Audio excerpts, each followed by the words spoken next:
మన దేశంలో ఇప్పుడు చాలా మంది మాట్లాడుకుంటున్న విషయం ఒకటే. దక్షిణ భారత రాష్ట్రాలు ఎందుకు ఎక్కువ అభివృద్ధి చెందాయి, ఉత్తర భారత రాష్ట్రాలు ఎందుకు ఇంకా వెనుకబడి ఉన్నాయి? ముందుగా ఒక విషయం తెలుసుకోవాలి. ఇది నార్త్ వర్సెస్ సౌత్ గొడవ కాదు. కానీ కొన్ని విషయాలు చూస్తే దక్షిణ భారత రాష్ట్రాలు చాలా రంగాల్లో ముందున్నాయి. దీనికి మొదటి కారణం ఎడ్యుకేషన్. కేరళ, తమిళనాడు, కర్ణాటక, తెలంగాణ, ఆంధ్రప్రదేశ్ లాంటి రాష్ట్రాలు చాలా ఏళ్ల క్రితమే చదువుకు ఎక్కువ ప్రాధాన్యత ఇచ్చాయి.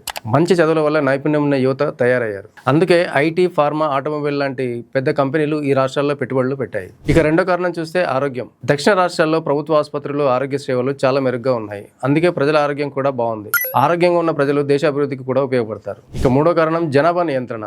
దక్షిణ రాష్ట్రాల్లో జనాభా పెరుగుదల చాలా తక్కువగా ఉంది. అందుకే ప్రభుత్వం ఒక్క వ్యక్తిపై ఎక్కువగా ఖర్చు చేయగలిగింది. దీంతో విద్య, ఆరోగ్యం, రోడ్లు, మౌలిక వసతులు ఇంకా మెరుగయ్యాయి. ఇక నాలుగో కారణం చూస్తే పరిశ్రమలు, ఉద్యోగాలు. బెంగళూరు ఐటీకి ప్రపంచవ్యాప్తంగా పేరు తెచ్చుకుంది. హైదరాబాద్ ఐటీ, ఫార్మా రంగాల్లో చాలా వేగంగా ఎదిగింది. చెన్నై ఆటోమొబైల్ పరిశ్రమకు ముఖ్య కేంద్రంగా మారింది. ఈ పరిశ్రమల వల్ల లక్షల మందికి ఉద్యోగాలు వచ్చాయి. అయితే ఉత్తర భారతదేశం మొత్తం వెనుకబడిపోయిందని చెప్పడం కూడా సరైంది కాదు. ఢిల్లీ, గురుగ్రామ్, నోయిడా లాంటి నగరాలు దేశంలోనే అత్యంత అభివృద్ధి చెందిన నగరాల్లో ఉన్నాయి. హర్యానా తలసరి ఆదాయంలో ముందుంది. పంజాబ్ వ్యవసాయంలో అగ్రగామిగా ఉంది. ఉత్తరప్రదేశ్ పెద్ద మార్కెట్గా ఎదుగుతోంది. అంటే రెండు ప్రాంతాల్లోనూ మంచి విషయాలు ఉన్నాయి, కొన్ని సవాళ్లు కూడా ఉన్నాయి. ఇప్పుడు మరో విషయం కూడా ఎక్కువగా చర్చ జరుగుతోంది. అదేంటంటే కేంద్ర ప్రభుత్వం ఇచ్చే నిధులు, పన్నుల పంపిణీ, జనాభా ఆధారంగా పార్లమెంట్ స్థానాల పునర్విభజన.